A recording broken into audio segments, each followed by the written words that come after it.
आज के आमी निये एसेछि पालং कारिर रेसिपि। नमस्कार सकलके आमार चैनेलेर एकटी नतून भिडियोते आपनादेर स्वागत जानाई। आज के बानाबो पालং कारि। तो कारि बानानोर जोन्नो प्रथमे आमी दई निये नियेछि। दईटा प्रथमे एकटा मिक्सार ग्राइंडारेर मध्य दिये देब और ताते देब 2 चामच मतो बेसन दिये भालोभाबे मिक्स करे नेब। जे मिक्स हो जाबे एटा साइडे रेखे देब। एबार पालंकेर जे पकोड़ा सेटा बानिये नेब। तार जोन्नो एकटा पात्रेर मध्य पालंग शाक धुए निये नियेछि। तार मध्य हलुद गुঁড়ো लवण बेसन एकटू बेकिंग सोडा दिए भालो करे हाथे करे मिक्स करे नेब। एखाने आर जल देওয়ার प्रयोजन पड़बे ना। पालंग शाक थेके जे जलटा बेरोबे सेटा दिएई बेसनटा खूब सुंदरभावे माखा हये जाबे। एबार तेल गरम करे पकोड़ागुलो अल्प अल्प करे दिए फ्राई करे नेब। तेलटा किन्तु खूब गरम थाकते हबे तबे खूब सुंदरभावे फ्राई हबे।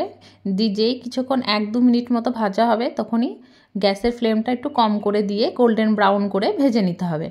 एकदम कुरकुरे पकोड़ा भाजा हये जाबे। देखुन बेशी बेसनও हयनि, एकदम पालंग शाक शाक टाइपेर हयेछे। बेशी बेसन बेसन हये गेले तखन are पालंग Shaker J flavour setae आसबे ना। तो एरकम अल्प बेसन देबेन और जल बिना जल दिए हाथे करे मेखे नेबेन। देखबेन खूब सुंदर माखा हये जाबे और एरकम टेस्टी पकोड़ा तैरी हये जाबे। एबार कड़ाई गरम करे निये तार मध्य सर्षेर तेल दिए ताते जिरे और शुकनो लंका और कारि पाता दिए दिए हालका भेजे निये एर मध्य दिए देब पेঁয়াজ रसुन और काँचा लंका कुचि। एबार सबकिछु किछुक्षण धरे भालो करे भेजे नेब। खूब बेशी भाजते हबे ना, जे एकटू काँचा काँचा भावटा जाबे तखोनी एर मध्य दिए देब लवण और हलुद गुঁড়ো।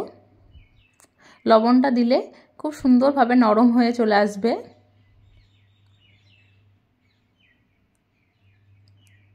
और एर मध्य दिচ্ছি लंका गुঁড়ো। एखाने आमी काश्मीरी लाल मिर्च व्यवहार करेছি, आपनारा जे कोनो लंका गुঁড়োই व्यवहार करते पारेन। एबार किछुक्षण भाजा हये एले एर मध्य दिए देब अल्प जल जाते मशलाटा खूब सुंदरभावे एकसाथे मिक्स हये जाय। दिए तारपर जे बैटारटा आमी बानिये रेखेছিলাম दইয়ের सेटा एर मध्य दिए देब और যতটা গ্রেভি আপনাদের দরকার সেই হিসাবে এর মধ্যে জল ব্যবহার করবেন। এখানে আমি ওই পাতিলা থেকেই আরো একটু জল মিক্স করে নিয়ে দিয়ে দিলাম। এবার কিছুক্ষণ যেই ফুটে চলে আসবে একটু পাতলা পাতলা ভাব থাকবে তখনই এর মধ্যে যে ভেজে রাখা পকোড়াগুলো সেগুলো দিয়ে দেব। দিয়ে কিছুক্ষণ ফুটিয়ে নিয়ে এর মধ্যে ধনে পাতা কুচি দিয়ে নামিয়ে নেব। খুব বেশি ঘন করবেন না, কারণ ঠান্ডা হয়ে গেলে কারি এমনিতেই ঘন হয়ে যায়। তো তখন পকোড়া আর কারি একদম মিক্স হয়ে যাবে, খেতে খুব একটা ভালো লাগবে না। তো সেই জন্য একটু পাতলা পাতলা অবস্থাতেই নামিয়ে নেবেন।